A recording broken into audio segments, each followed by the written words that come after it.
Speaker, Mr. Speaker, debate keeps on raging in this country on who is the actual enemy of devolution. It is not too clear, but I'm starting to think that senators, governors, and members of the National Assembly are actually enemies of devolution, including myself. Mr. Speaker, I say this with maximum respect because the object of this bill is a simple thing: provide a tool to transfer additional funds from the national government to the devolved governments in accordance with the recommendation of the Constitution. So, the process was done, as you'll remember, and at its tail end, the recommendations which came from the first enemy, members of the National Assembly, then disagreed with us. So we sat and disagreed with them, then created a mediation committee, and when you send us to that mediation committee, Mr. Speaker, we were shown the middle finger. To hell with it. And this is why, leader of the majority, we are now dealing with this business at the end of the financial year. The donors must be thinking we are mad people. Because what has happened is that the borrowed money has left the respective banks of those countries. The money is with the national treasury. Those countries are already charging interest. But as the money is at the national treasury, because senators, members of the National Assembly, and governors are quarreling, cannot agree, and governors and members of the National Assembly are quarreling. Do we really want devolution to succeed? Senator Osoti is in this house. We were at some informal meeting yesterday, Mr. Speaker, but important because it brought together senators, members of the National Assembly, governors, permanent secretaries, cabinet secretaries from a certain region of this country. And when we were in that meeting, in his wisdom, Senator Osoti brought up this matter. And he was supported by the governor of Busia, Paulo Tuoma. Do you know, shamelessly, the meeting almost went into disarray. Members of the National Assembly who were attending booed these two leaders in front of the president. We are not serious. And as the leader of the majority has told the country, the real reason is because members of the National Assembly want to benefit from the contracts that will arise from these additional funds. Some of them are contractors. Mr. Speaker, what do we do? And if one of you is not doing any of these things, they say you are not woke. You are not up to it. If you are really woke, you should be one of the people participating in those contracts so that you look rich and live large. We are at a place whereby we have to speak to the soul of the nation and realize that this country will succeed or fail depending on us. Mr. Speaker, the gist of this resolution, when we pass, if we do, is that the countries will now access a whopping 50.5 billion. It is there. It is there. We just pass it today, and countries will access 50.5 billion.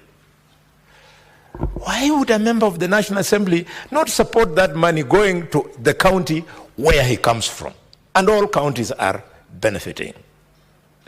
Leader of the majority in the Senate, leader of the majority in the National Assembly, the presidency, you must bring the leaders together. We stop this nonsense. Members of Parliament as the ones delaying this because they want to do business. So what have we done, Mr. Speaker? We have created 4 schedules. In the first schedule, we've made it easy. You'll see it, and we want to apologize for not having tabled the report by now. We've just finished a few minutes ago.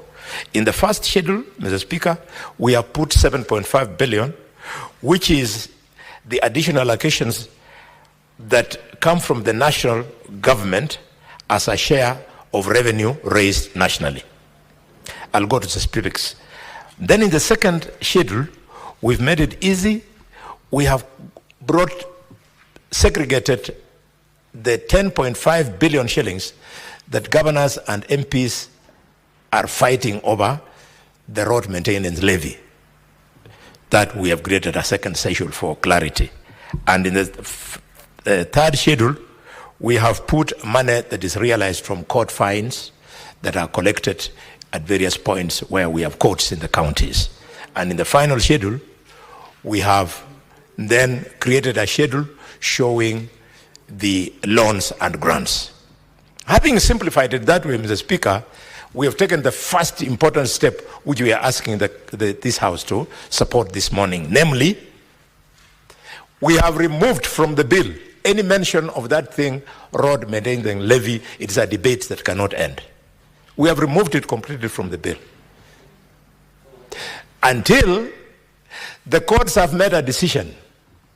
Because if you do anything here, it brings in the long story of sub judice and so on and so forth. So we have put it aside completely.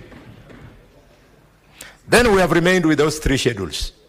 So there are these 3 schedules that I want to speak to for you to appreciate so as to pass it quickly this morning. And in the first schedule, Mr. Speaker, the 7.54 billion will go towards construction of the stalled headquarters at those 5 counties that you all know.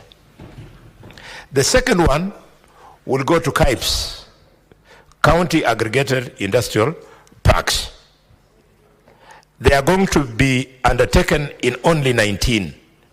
And this money has been enhanced, Mr. Speaker, from 2 billion by the National Treasury to 2.9. Now, when you look at your schedule, your county might or might not benefit.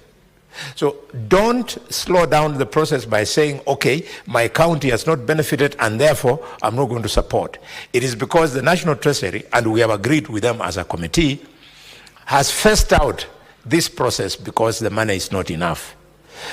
Phased out 18 counties, phase 1, phase 2, 18 counties, and finally, phase 3, 11 counties. At the end of the phasing, everybody will have gotten the 250 million meant for this. So even if your county like Kakamega is not benefiting, we still, like my Kakamega, we still pass it. Mr. Speaker, and then of course there is the issue of the community health promoters. It is in there with a salary of 3.234 billion shillings and basic salary for county health workers worth 1.7 and transfer of museums to these counties, because museum under the constitution is supposed to have been devolved, but it was delayed. So we are cleaning it up, Mr. Speaker. Mr. Speaker, in the third schedule, which is fines, it is up to 116.92 shillings. We have decided to pass it, quote unquote, to us. The National Treasury just told us that out 116 million shillings. What is the authenticity of that figure? When money is in Mombasa and it is taken to the consolidated fund, now we declare to us that Senate go and share it out. How that the and that they did not collect more. It has created a window for theft of public funds. He has this morning directed that not the National Treasury, written to the Auditor General, because we believe that in Senator, the whole for 2 financial years, only 116 million. More. Stabbed and audit, it will be and the final schedule, which is long. It is the one that contains a share of the amount of money. It is 35.66 billion shillings. By saying all the loans, describing them, they're in the schedule. You're going to see best. That is where the biggest shame that the leader of the majority is speaking to. We having money to do, and because of some funny interests, we are. I therefore want to conclude seconding this, the majority in the committee by the state who enable us to come up with this. And colleagues, in fact, today we started at 7 a.m. We've just finished. We've tried to do a good job. We are to be agree with us so that we can make progress. I thank you, all of you. Remarks, Mr. Speaker.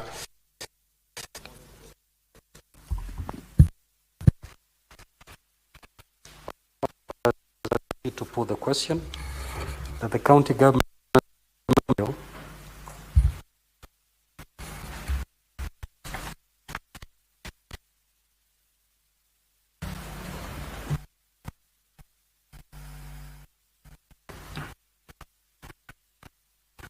to propose the question.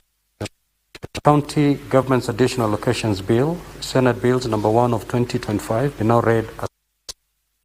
The floor is now open for debate. Senator Sifuna.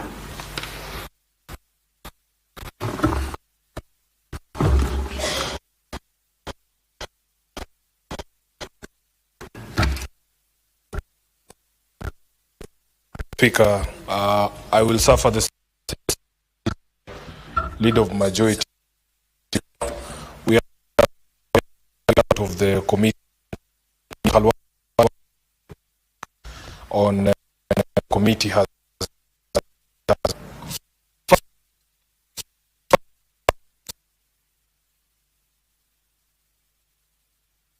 constitution has set out everybody's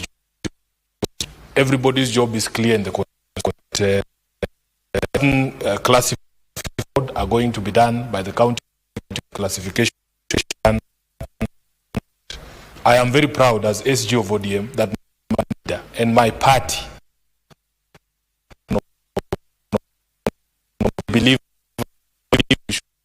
we believe in devolution. My party leader's position is my position.